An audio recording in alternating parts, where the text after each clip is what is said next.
房貸一族拼買房，2026年真的有人會房貸爆掉嗎？先做結論，會，但只要你先做好準備，你就不會有事。爆掉的族群超少的但是會不會有人爆？會，所以媒體一定會拿來大肆渲染，然後就變成說，我靠，這個好像怎麼看起來大家房貸都爆了哦。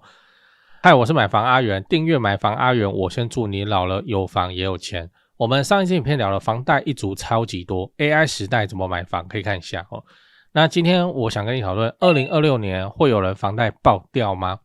這次我們來聊一個新聞，標題我念一下：2026房貸壓力炸了，不是每個人都會出事，專家點名3類人最危險。那內容是這樣，就是大家都在講說今年是第一批新青安寬限期的到期日嘛，會有一堆人繳不出來。那住宅週報的陸敬明社長就提出了不同的看法。他認為這種說法太表面了，因為真正發生狀況的是不同族群在同一個時間點要面對不同的風險。這是不是感覺有點聽不懂哦？首先是新青安一族面對的就寬限期結束，龐大的繳款壓力跑出來，這我之前影片已經解釋很多次了，反正就是不會發生了。不是說不會發生繳款變多這件事情，而是說繳款變多然後大量法拍跑出來，這件事情不會發生了哦。那現在違約率來看就不會發生就對了，除非遇到黑天鵝事件，然後台股直接掉到1萬點以下，那也沒關係啊，那個就是天災啊。一旦觸發天災，像之前的疫情又會發生什麼副本，就是政府會保你想辦法出來看怎麼不要大家動亂你想想看，要是疫情的時候然後那個房貸又怎樣，然後導致大量的房東把租客趕出去，流落街頭，然後造成這個疫病散發的溫床，你看這個政府會被罵成什麼樣？好，那第二個族群是高收入但存款少的族群。這群人的問題就是抗風險能力比較弱，一旦遇到收入延遲、利率上升等等狀況原本他看起來還蠻寬裕的財務空間迅速崩落就對了。做生意的就是這樣像餐飲做生意的生意也不錯，遇到封城你有辦法你能怎樣？以前的時候不是有一個只要你是個人你是個國民，那你就去找銀行貸款10萬塊然後那利息不還都可以啦，等於是政府發這個10萬塊小額就是要來賠了要穩定軍心用的。那你家有4個人，那你就去申請，就有40萬那你要度過這個疫情的艱難的時刻可能都做得到，你只要不要亂花嘛所以一樣觸發天災那種大範圍的天災，政府就會保你這就是房地產的威能。來，第3類是高端資產族群，他們不會有立即的感受，那如果遇到市場反轉或是銀行放款條件調整，壓力就會從資產端回頭影響到現金流。也就是說，真正的關鍵不在2026年這一年會怎樣，而是在黑天鵝事件來臨的時候有沒有做好準備就要用哪一種方式準備那這才是重點。再來，你要知道升息會影響房市嗎？好，我來講一個最近期我們應該就會遇到問題，升息現在叫做要升還是不升待決定，等6月18號央行理監事會議如升好像有升又好像不升，但是升息的目的是什麼？要打消通膨要平衡掉通膨那現在股市錢賺成這樣股票4萬點賺成這樣，那民間然後那個最低基本薪資又往上漲等等等等的升息在3月19號的央行理監事會議，楊金龍楊總自己都說有這個考量了，被放上牌桌了。好，來你看這篇新聞的標題就好，通膨隱憂，楊金龍坦言 Q2 超關鍵升息重返央行會議桌理事示警，資金恐轉入房市。對所以楊總裁已經在暗示說國際石油大漲，接下來有可能會升息。如果真的要升息的話，接下來發生什麼事？通膨通膨會發生。再來就是有大筆的錢要跑進房市，不是要炒房，是要避難避難用的，因為房地產抗通膨。然後又結算就股票的結算這個落袋為安結算，就從股市出來的錢，你讓他再去股票再去期貨，怎麼可能所以就是找一個更安全的地方放，就房地產嘛，華人就是喜歡房地產所以有可能要進一步推升一波房市的熱度。那也 OK 像房市冷成这樣不會到天崩地裂的等級的那種熱好，那升息帶來的貸款利率拉高，這個會很嚴重就是說一旦升息，我們大家每個月繳的房貸就要變多了這樣子會不會有人就因此拿不住房子，他就必須要亂賣之類的？我來直接算一個例子給你看假設你有1000萬的房貸，利率每升1碼，也就是 0.25%， 央行在升哦，又有2個現象哦。第一個，通常半碼半碼升或半碼半碼降哦， 0.125 就對，那半碼半碼。然後第二個是一旦升息或是降息確定了，它會啟動一個週期，它不是升一次就沒事了哦。然後接下來我們看，它就是接下來就會有連續的一直升或連續的一直降的這個週期跑出來哦。過往都是這樣。沒有什麼道理，我們這次會例外。好，所以就是如果要啟動升息，那就是升息循環就要開始了。好，那我們直接講1碼哦，1碼就是 0.25%。那你每個月房貸大概要1000萬的房貸哦，大概多繳1300塊。哇靠，我就拿不住房子了，我要倒了，我要被法拍了，會嗎？對啊，好，那真正有影響是什麼？升到3碼、4碼，一個月就要多繳4、5千，一年就是要多繳5、6萬，這是1000萬。你貸越多你就越痛，而且不止房貸會被影響，信貸啊、車貸啊也會跟着漲，變成說你日常資金使用的成本你就是整個拉高。好，那升息對房市這到底是利多還是利空？短期叫做絕對的利空，因為你每個月要繳的錢就是變多了嘛。還有升息，你以為就是對我們這些那個自產的人很危險而已，我跟你講，對建商更危險。為什麼？因為他們的土建融不會到30年，你知道。然後他們升息下去，他們每個月要繳的錢多噴出的錢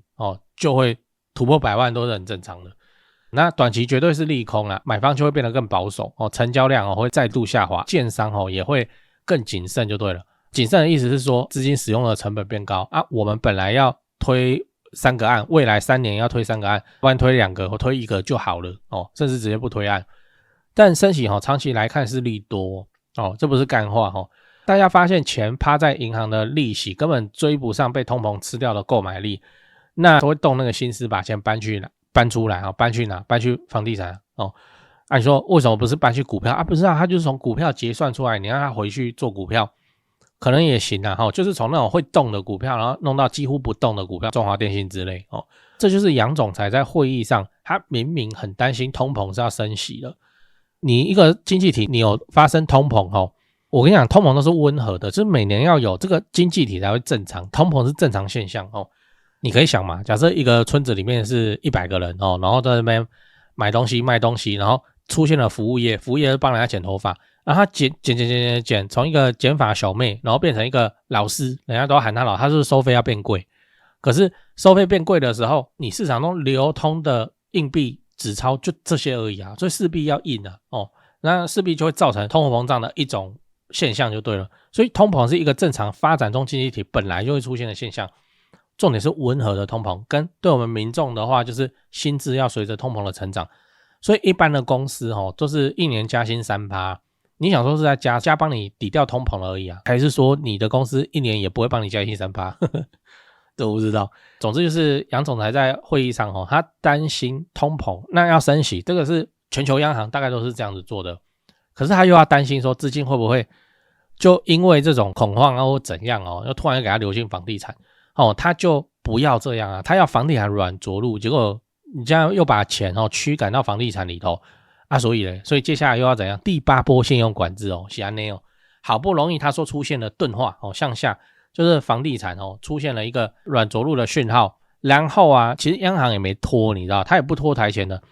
出現了這個鈍化的讯號的時候，軟着陸的跡象看起來要成立了，它直接就第2屋怎樣？第2屋就讓你原本只能貸款5成就變6成所以都是動態調整的。那以台灣的經濟體來說，3個月調一次，這個腳步叫很快了。那最後你要知道，面對升息應該怎麼預防？好，我們現在已經知道央行未來就有升息的可能那你現在要怎麼提前做準備？我建議2件事情這2件事情聽起來都很簡單，但 99% 的人都做不到，做得到也做不好來，第一件，重新檢視財務狀況把每個月的固定支出列出來，然後算算看說利率多升2碼還繳不繳得起？升2碼就很嚴重了所以你只用2碼去估，這個大概就是我們這個經濟體的上限好，那如果你的答案是我靠升2碼我就有問題，我就會爆，那你就開始存緊急預備金存半年以上。那這筆錢你就不要拿去放股票，也不要拿去放定存要放在隨時可以動用的簿子上它的功能是你遇到狀況的時候，你有半年可以喘的空間，你知道，你要是被裁要是什麼，你還有半年安穩生活的時間这樣你就不會怕你不會怕，你就不會去做一些看起來很詭異的事情，比方說就上104，然後看到一個海外工作，那個月薪7到20萬視情況，然後包機票，我靠這麼好啊，你就投了。那接下來你可能就出現在緬甸了人不要急時間會留出那個寬容度，你就不要急就對了。你留半年在我看來都很夠了。這半年要是你真的不幸被裁，你要耍廢，你有3個月可以耍廢啊，也 OK 啊。耍廢完了3個月以後，那你就看要撿什麼事情回來做，都還有時間這是人生的救命錢。那第二件事情就不要再加槓桿了。不管你是想買第二間房子，還是想進股市，這個時間點你都先停一下，因為黑天鵝什麼時候來，沒有人知道，真的沒有人知道。但是把子彈留在身上永遠是正確的決定。巴菲特不是留大量現金嗎？我跟你说，我是這樣判斷巴菲特留現金股市在創新高，他幾乎沒有參與留了海量部位的現金，這是為什麼？這是因為他的錢太大了，他不能夠進市場之後跑，他一跑他會發生什麼事？他賣出的那一個瞬間就是高點，因為沒有人有他那麼大的部位嘛。他一賣就是決定了高點然後就慢，然後就蹦，巴菲特都在賣，所以以那種資金體量本來就是應該他要先跑先提前1年2年跑，這個都叫短時間都出清掉了就魚尾他必定吃不到就對了。然後這是大錢的操作方法。那2026年真正的考驗就不是寬限期到期，也不是升息急嘛，而是市場反轉的時候你有沒有做好準備。對於準備好的人來說就是路上的一個小顛簸而已升息又不是沒升過，對不對以前升息也在升降息也在降又怎樣嘛？也沒怎樣啊。你說升息房價就會崩，那我們換一個立場，只要降息房價就會大噴特噴，有嗎？也還好啊，所以還好啦。那只是說新聞媒體就很喜歡去渲染這個東西，把它講得很嚴重，升息大家都要爆了或什麼的，沒有啦，過去又不是沒升過講完了，好，我們整理一下，今天我們講2026年的房貸的壓力的問題，跟升息對房市可能造成的影響。那我也討論了3種遇到風險的人他各自面對的困境是長怎樣我也討論了升息對市場會帶來的變化。結論就是真正的風險不是升息也不是特定時間點，而是所謂的黑天鵝事件市場反轉按捺度按捺那如果你做好準備的話，你就不用太擔心。那你的準備是什麼？就是半年的應急生活金，你未來半年的房貸给它存起來然後你未來半年的生活費给它存起来，你未来半年的訂閱制的費用，什麼 Netflix 什麼，你把它存起来，存好一筆。我未看先猜這筆錢不会很多，以我們一般人來說50萬都很夠用了那你就存下，你就不會怕，你知道，你不會怕，你就可以慢慢看慢慢做不會去讓自己去做出一些過激風險過高的操作，因為你馬上沒錢了，那就離危險離犯罪就是一步之遙最後我想問你，如果央行開始升息，你會怎麼做？馬上調整財務狀況，再也不出國去玩，比我沒差這個利息多繳1000多塊是會怎樣嗎？C 我就爛，我就放給他爆，反正政府會救我。在講八卦之前來點乾貨，很多朋友會問我說，阿元你房地產做這麼久，有沒有口袋名單這不就來了嗎？掃一下這個 QR code， 我有的牌都在這裡了。進去先點影片看我介紹，讓你心裡有個底然後就可以直接加他們的 LINE 了。買賣房子，台北找銷店，高雄找林店，美術之星，這2位都是我的大前輩，我有問題也是直接問他們，你就直接敲就對了。如果你雙北要裝潢漢一室內裝修嘛，很多觀眾朋友合作以後都覺得很滿意。那如果遇到了法律上的問題，有頂尖律師可以幫助你。好啦，我有的資源都給你了，你有需要你就大方用，不用客氣。最後我要請你支持我，加入我的頻道會員，每個月250塊錢，直接抄我做好的重大建設功課。高雄自產老會員都跟超過1年了，沒料的話大家早就跑了。最後也不要忘了幫我按下訂閱按鈕。YouTube 的後台跟我說有 74% 的觀眾還沒訂閱，這樣都能超過5萬人支持。如果你還沒訂閱，麻煩先按一下買房阿元 logo 旁邊那個可愛的按鈕，對，點下去就对了。這樣我離10萬訂閱又更近一點，拍片的動力也會暴增。按好了嗎？感謝你這麼挺我，祝你老了有房又有錢。講故事講故事，這是一個我聽來的故事，如有雷同那就雷同。這次我們要講的是小芳的故事小芳是一個普通的上班族 OL， 那他最近要買房子也30好幾，感覺再不買的話有點晚。那他前陣子去看房的時候，有看到幾間他喜歡，有一間是在捷運附近的中古，採光好，格局方正，主臥也大，價格不便宜。但小芳算一算，覺得咬咬牙還是買得起。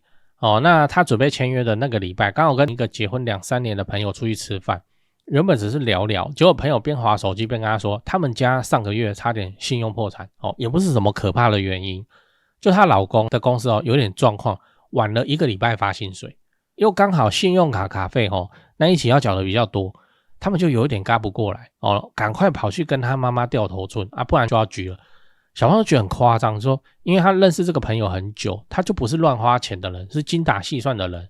這夫妻倆也是穩定的上班族，怎麼薪水只是晚發1個禮拜就差點要局掉然後他就想說，我靠，所以背房貸是這麼恐怖的事情嗎？那天晚上回去以後，小芳就在床上翻來覆去睡不着，閉上眼睛的时候就會跳出各種可怕的畫面，因為他原本想說簽約而已現在想哇，原來未來30年我不能犯錯我沒犯錯，我的公司也不能夠有問題這根本不是走鋼索，這根本走鋼絲啊！要是公司突然裁員怎麼辦？家裡有人生病突然要用錢怎麼辦？是不是搬進去以後連冰箱壞掉要買新的都要找人借錢？越想越怕，越想越混亂。所以小芳就乾脆坐起來認真算一遍但他算的不是房貸繳不繳得起，而是有一天他跟那個朋友一樣，公司晚發薪水，他自己撐不撐得住？答案讓他自己嚇一跳很勉強。至少繳房貸的第1年絕對不要遇到什麼黑天鵝事件不然他就會局。那所以那個禮拜小芳沒有去簽約，他決定再多存半年的錢，讓自己遇到突發事件的時候還有錢可以撐下去就賴上這樣跟我講我個人覺得這樣蠻好的很多人買房子的時候只算房貸繳不繳得出來，但是忘記的是突發事件這個突發事件不是你耶，比方說你媽媽，比方說你的親人突然有個什麼要用大錢的機會，可能他開車在路上怎樣去 A 到人然後是怎樣突然錢就要噴出去了有沒有這個錢那你沒有提前做好準備的話，房子買下去確實人生就是踩在鋼絲上，風一吹瑟瑟發抖，覺得自己就要摔下去了。這個風你會把它看成就是升息升息算微風這個清風徐來的清風而已信用管真的是暴風好，那就要多準備一筆錢晚上才能睡得着覺你說沒買到怎麼辦？我個人認為把時間拉長來看，因為我的目標就是老了有房也有錢嘛，70歲你從70歲回頭看2026上半年沒買搞到2026下半年才買是有差雲淡風輕沒買就沒買嘛那有其他房子可以買所以我個人認為不需要擔心，反正自己的財務穩健程度才是永保安康之路。